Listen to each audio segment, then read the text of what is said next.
मुख्यमंत्री योगी आदित्यनाथ क्या कुछ कह रहे, सुनवाते हैं। पूर्व विधायक श्रीमती बिमला सोलंकी जी, स्थानीय पार्षदगण, भारी संख्या में मंगोलपरी विधानसभा क्षेत्र के प्रत्याशी श्री राजकुमार चौहान जी को अपना आशीर्वाद प्रदान करने के लिए उपस्थित मंगोलपुरी के सभी बहनों और भाइयों, आज मुझे इस क्षेत्र में आकर के आप सबका दर्शन करके आनंद की अनुभूति हो रही है।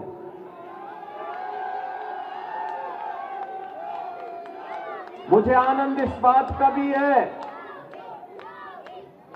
मैं कल रात्रि को ही प्रयागराज महाकुंभ की भूमि से वापस आकर के आज प्रातः काल ही मैं आपके यहां सभा के लिए प्रस्थान किया हूं और अब आपके पास पहुंचा हूं। इस सदी का सबसे बड़ा महाकुंभ प्रयागराज में गंगा, यमुना और मां सरस्वती की पावन त्रिवेणी में, प्रयागराज में पूरी भव्यता और दिव्यता के साथ आयोजित है। महाकुंभ में श्रद्धालुओं का आगमन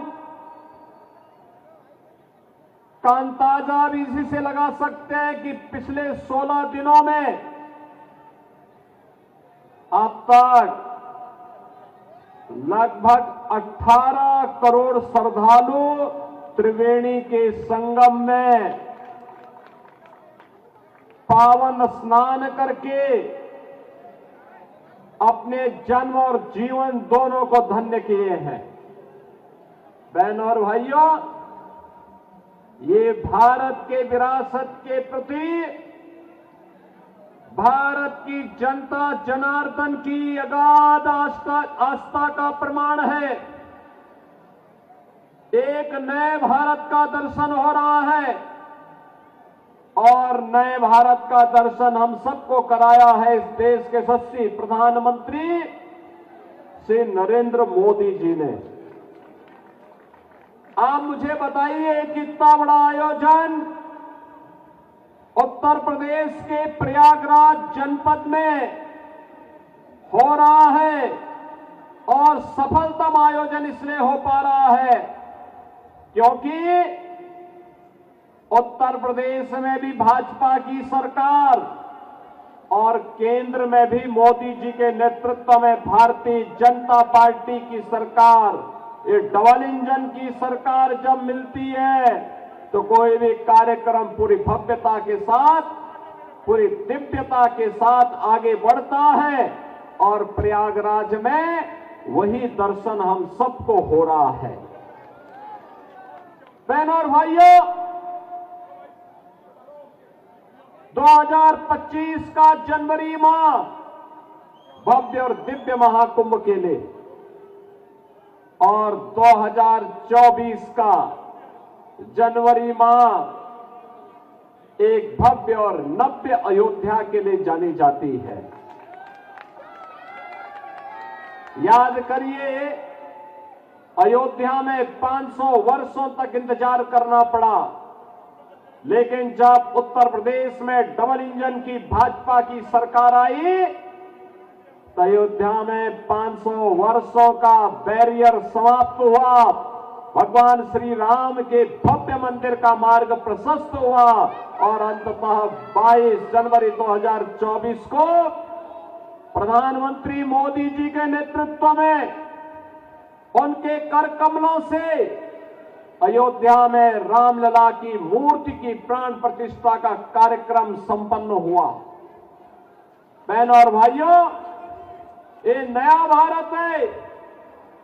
नया भारत पूरी मजबूती के साथ, बिना रुके, बिना टिके, बिना थके अपनी विकास की यात्रा को अभी आगे बढ़ा रहा है, विरासत को भी सम्मान दे रहा है, देश की सीमाओं को भी सुरक्षित कर रहा है, आंतरिक सुरक्षा की स्थिति को सुदृढ़ कर रहा है। बिना भेदभाव के योजनाओं का लाभ गांव, गरीब, किसान, नौजवान, महिलाएं, समाज के प्रत्येक तबके को दे रहा है। ये नए भारत पर हम सब भारतवासियों को गौरव की अनुभूति होती है कि हमारा देश भी दुनिया में विकसित भारत बनने की ओर अग्रसर हो रहा है। लेकिन बहनों और भाइयों, एक तरफ भारत आगे बढ़ रहा है, भारत की विकास की दर दुनिया के अंदर सर्वाधिक है, विरासत का सम्मान करते हुए भारत नित नए प्रतिमान को स्थापित कर रहा है। दूसरी तरफ, दूसरी ओर दिल्ली के अंदर यहां पर जो राज्य सरकार पिछले 10-11 वर्षों से चल रही है, यह अराजकता का एक पर्याय बनकर के रह गई है।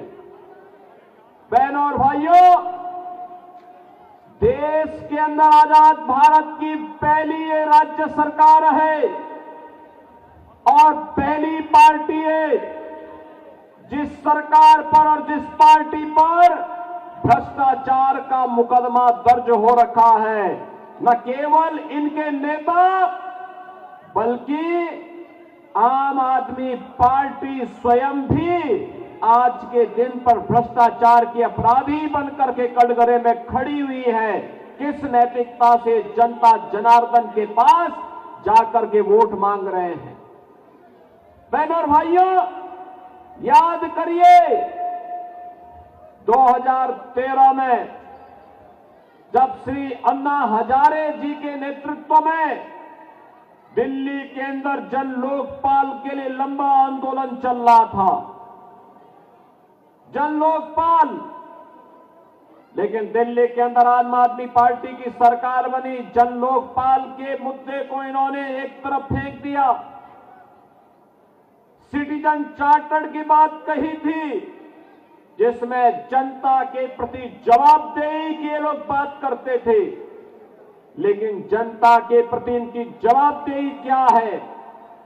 दिल्ली के अंदर अभी मैं आ रहा था, जब मुझे मंगोलपुरी की सभा में भाग लेने के लिए आना था, गाजियाबाद से मैं बाई रोड आपके पास आया हूं। सड़कें कितनी खराब है अंदाजा लगाना स्वयं कठिन है। आप स्वयं इसका अंदाजा लगा सकते हैं, क्योंकि रोज भुक्तभोगी होते हैं, रोज गिरते हैं, रोज ठोकरें खाते हैं। अंदाजा लगा सकते हैं क्या ये दिल्ली के अंदर की सड़कें होनी चाहिए थी? क्या सीवर सड़कों पे बह रहा है? पेयजल के लिए आपको टैंकर का सहारा लेना पड़ता है और टैंकर भी प्रतिदिन नहीं आता है, कहीं सप्ताह में 1 दिन आता है, कहीं 2 दिन आता है। जब मैं गाजियाबाद से दिल्ली की ओर आ रहा था तो बहनों और भाइयों, यमुना जी जो कभी भारत की पौराणिक नदी के रूप में हम सबकी आस्था की प्रतीक थी, हम लोग तो 2 ही नारा लगाते थे, हर हर गंगे हर हर यमुने के नारे लगाते थे। वहां से बदबू आ रही थी, सीवर जैसी बदबू आ रही थी इस पावन यमुना नदी से। दिल्ली के अंदर आम आदमी पार्टी की सरकार के पाप का भुक्तभोगी, आम आदमी पार्टी सरकार के पाप की भुक्तभोगी हमारे मथुरा, वृंदावन, आगरा वासियों को भी और वहां आने वाले श्रद्धालुओं को भी होना पड़ रहा है। पावन वृंदावन और मथुरा भगवान श्री कृष्ण से जुड़ी हुई पावन नगरी है, लेकिन आम आदमी पार्टी ने जो नारकीय स्थिति दिल्ली के अंदर पिछले 10 वर्षों के अंदर बनाया है, आज उसका भुक्तभोगी हम सबको होना पड़ रहा है। और इसीलिए आज मैं आपसे कहने के लिए आया हूं, इस नरक से उभरने का एक ही रास्ता है और वह रास्ता जाता है डबल इंजन की भारतीय जनता पार्टी की मोदी जी के नेतृत्व में केंद्र की सरकार की तर्ज पर दिल्ली के अंदर भी भारतीय जनता पार्टी की सरकार बने। इसके लिए मैं भी मंगोलपुरी वासियों से अपील करने के लिए आया हूं। ये अपील इसलिए बहन और भाइयों, कहने के लिए आप दिल्ली के अंदर रह रहे हैं, लेकिन बुनियादी सुविधाओं से आम आदमी पार्टी ने आपको वंचित करके रखा हुआ है। आम आदमी पार्टी की सरकार ने आपको वंचित करके रखा हुआ है। न बिजली सही मिलती है, न शुद्ध पेयजल की व्यवस्था है, न सीवर की व्यवस्था है, न अच्छे स्वास्थ्य केंद्र की व्यवस्था है, न अच्छे शिक्षा के केंद्रों की व्यवस्था है और नहीं कोई रोजगार की सही व्यवस्था ही ये आम आदमी पार्टी ने पाई है। इसने तो बंदर बांट करके रखा हुआ है। हर एक कार्य में डकैती पड़ती है। मैं एक उदाहरण आपको देना चाहता हूं। इसने यहां के नागरिकों के हकों पर डकैती डाली है। एक होता है श्रमिक कल्याण बोर्ड, और श्रमिक कल्याण बोर्ड के माध्यम से श्रमिकों के द्वारा जो सेस दिया जाता है, उस बीओसी बोर्ड के माध्यम से उस पैसे को श्रमिकों के वेलफेयर के लिए खर्च किया जाता है। आम आदमी पार्टी ने यहां के व्यापारियों को, यहां के नागरिकों का जो शोषण किया है, उन गरीब श्रमिकों का भी शोषण किया है। और मैं श्री अरविंद केजरीवाल जी से कहना चाहूंगा कि पिछली बार जब मैं आया था तब मैंने कहा था कि केजरीवाल जी, अरविंद केजरीवाल जी, मेरी बातों को अगर आप सुन रहे होंगे थोड़ा गंभीरता से सोचिए। मैंने पिछली बार कहा था, मैं यहां 23 जनवरी को आया था और मैंने 24 जनवरी को कहा था, 22 जनवरी के बारे में कहा था कि 22 जनवरी को हमारी सरकार, मेरे पूरे मंत्रिमंडल के सहयोगी प्रयागराज की त्रिवेणी में जाकर के मां गंगा, यमुना और सरस्वती की त्रिवेणी के संगम में डुबकी लगा करके पुण्य के भागीदार बने। हमने आचमन भी किया, स्नान भी किया। लेकिन अगर आप में नैतिक साहस होता तो आप भी इस दौरान यमुना जी में अपने मंत्रियों को लेकर के जाते, डुबकी लगाते। मैं भी मानता कि आपने मां यमुना के लिए कुछ किया है। आप नहीं किए, आप में साहस नहीं कि आप वहां जा पाए। खैर, हम जबरदस्ती डुबकी लगाने के लिए किसी को बाध्य नहीं कर सकते, लेकिन एक बात जरूर है, श्रमिकों के हितों से जुड़ा हुआ महत्वपूर्ण मुद्दा है श्रममेव जयते कि इन मंत्रों पर हम विश्वास करते हैं। मैं आपसे पूछना चाहता हूं, आपके लोगों ने, आपकी पार्टी ने, आपके नेताओं ने बीओसी बोर्ड के श्रमिकों के सेस के पैसे का दुरुपयोग करके बंदर बांट किया है। और मैं कहना चाहूंगा, जो सैकड़ों करोड़ का बंदर बांट हुआ है, अगर श्रमिकों के हितों में लगा होता तो यहां का श्रमिक और उसका परिवार बदहाल नहीं होता। मैं तो आपसे कहना चाहूंगा, एक बार आइए उत्तर प्रदेश में अटल आवासीय विद्यालयों को देखें। श्रमिकों के बच्चे भी देश के अंदर वर्ल्ड क्लास इंफ्रास्ट्रक्चर के आधुनिक शिक्षा के केंद्रों में अध्ययन कर सकते हैं।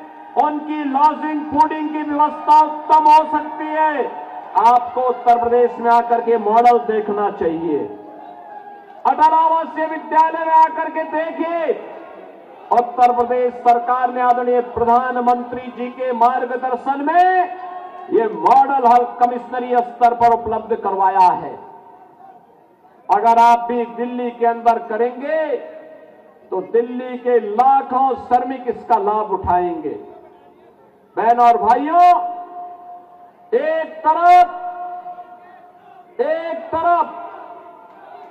दिल्ली के अंदर स्वच्छता का यह मुद्दा, दिल्ली के अंदर बुनियादी सुविधाओं का मुद्दा, और दूसरी तरफ आम आदमी पार्टी ने देश की सुरक्षा में भी सेंध लगाने के किसी भी प्रकार के षड्यंत्र से हमेशा अपना जुड़ाव रखा है।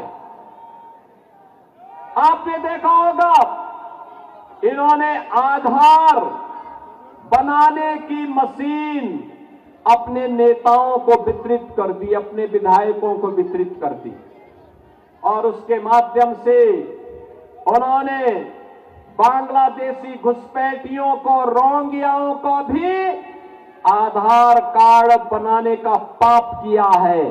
और यहां पर दिल्ली के अंदर ओखला में औद्योगिक निवेश की बजाय यहां पर उन्होंने उन लोगों को, बांग्लादेशी घुसपैठियों को बसा करके दिल्ली के हकों पर कुठाराघात करने का पाप भी किया है।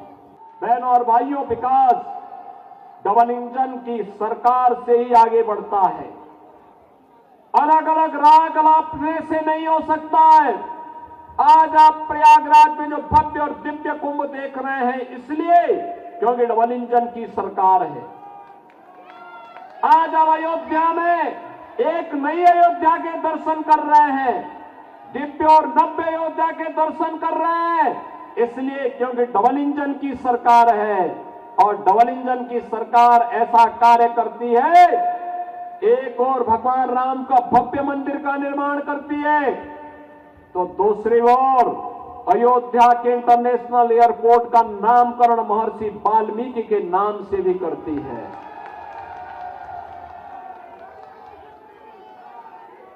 सदगुरु रविदास के जन्मभूमि क्षीर गोवर्धन जो वाराणसी में है, उस पवित्र स्थल का पुनरुद्धार और सुंदरीकरण के उसको भव्य स्वरूप प्रदान करती है। निषाद राज का पावन श्रृंगवेरपुर में भगवान राम और निषाद राज की 56 फुट ऊंची प्रतिमा को एक भव्य कॉरिडोर के माध्यम से जनता जनार्दन के लिए उपलब्ध करवाने का कार्य करती है। बहनों और भाइयों, ये डबल इंजन सरकार के कारण ही है।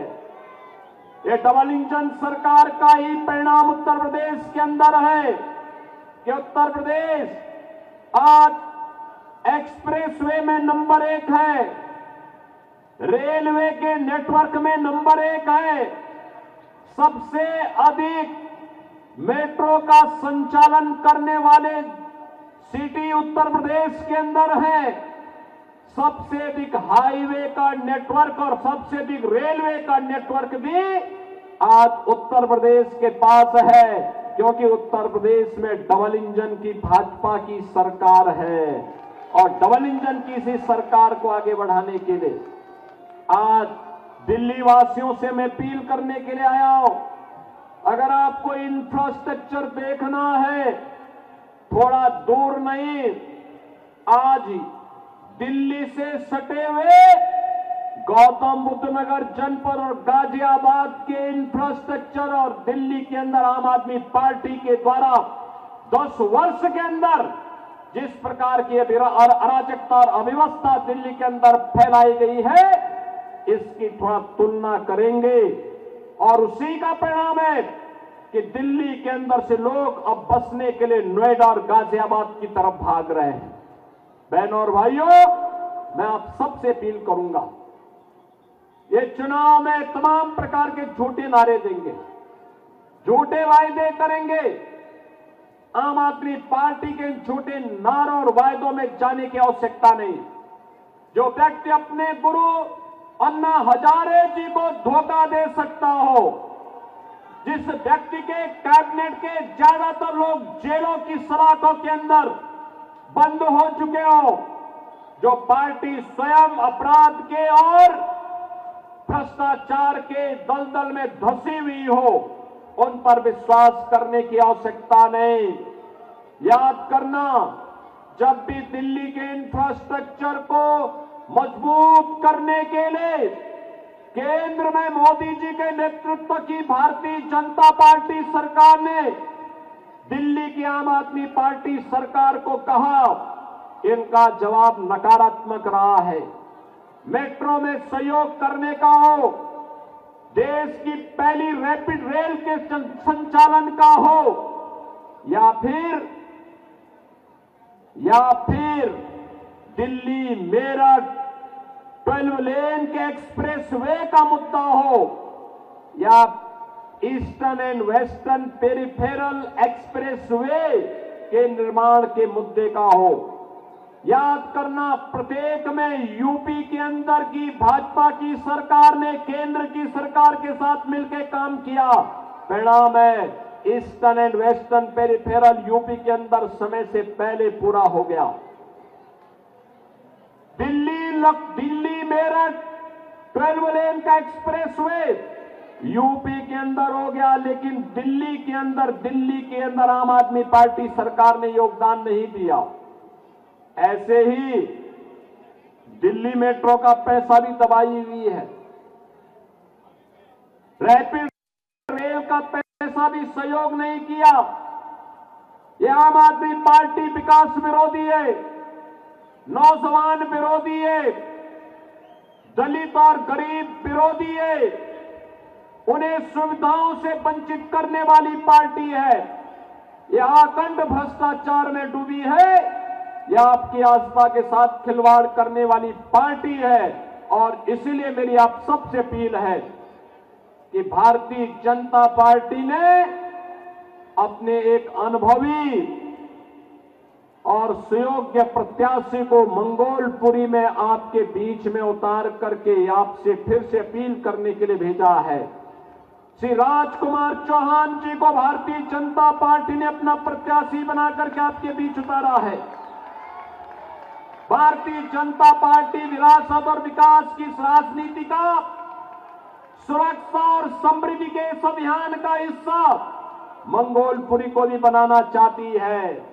और इसीलिए मेरी मंगोलपुरी विधानसभा क्षेत्र से आप सभी मतदाताओं से अपील है कि मंगोलपुरी के विकास के लिए, दिल्ली के विकास के लिए, दिल्ली की सुविधाओं के लिए, दिल्ली के गरीबों को, दिल्ली के नौजवानों को, यहां के दलित और वंचितों को भी उसका अधिकार प्राप्त हो सके, इसके लिए श्री राजकुमार चौहान जी को फिर से विधायक के रूप में चुनने के लिए आपसे अपील करने के लिए मैं आपके बीच आया हूं। आपका आशीर्वाद राजकुमार चौहान जी को प्राप्त होगा। जहां तक मेरी आवाज जा रही है, दोनों हाथ में करके अपना आशीर्वाद देते हुए मुझे बताइए। पीछे तक, जहां तक मेरी आवाज जा रही है, श्री राजकुमार चौहान को आप भारी बहुमत से विजयी बना के भेजेंगे। आम आदमी पार्टी की जमानत को जब्त करेंगे। सभी लोग सहमत हैं? दोनों हाथ ला करके मेरे साथ बोलेंगे, भारत माता की, भारत माता की, भारत माता की जय श्री राम, जय जय श्री राम। आम आदमी पार्टी पर भ्रष्टाचार का आरोप लगाते हुए सीएम योगी आदित्यनाथ उत्तर प्रदेश के इस वक्त दिल्ली के मंगोलपुरी में चुनावी रैली को संबोधित करते हुए बीजेपी कैंडिडेट के लिए वोटों की अपील की। लेकिन कैसे आम आदमी पार्टी विकास विरोधी है, कैसे दिल्ली की सड़कें खराब है, दिल्ली की सड़कें बदहाल हैं, दिल्ली की जनता के साथ झूठे वादे किए जा रहे हैं, जनता को पीने के पानी की समस्या है और इसके साथ कैसे दिल्ली वासियों को समस्या का सामना आम आदमी पार्टी के रहते हुए दिल्ली में करना पड़ रहा है। लगातार बीजेपी की तरफ से आपदा कहते हुए आम आदमी पार्टी को घेरा जा रहा है और उसी में स्टार कैंपेनर के तौर पर योगी आदित्यनाथ मंगोलपुरी में मौजूद चुनावी सभा को कर रहे थे संबोधित।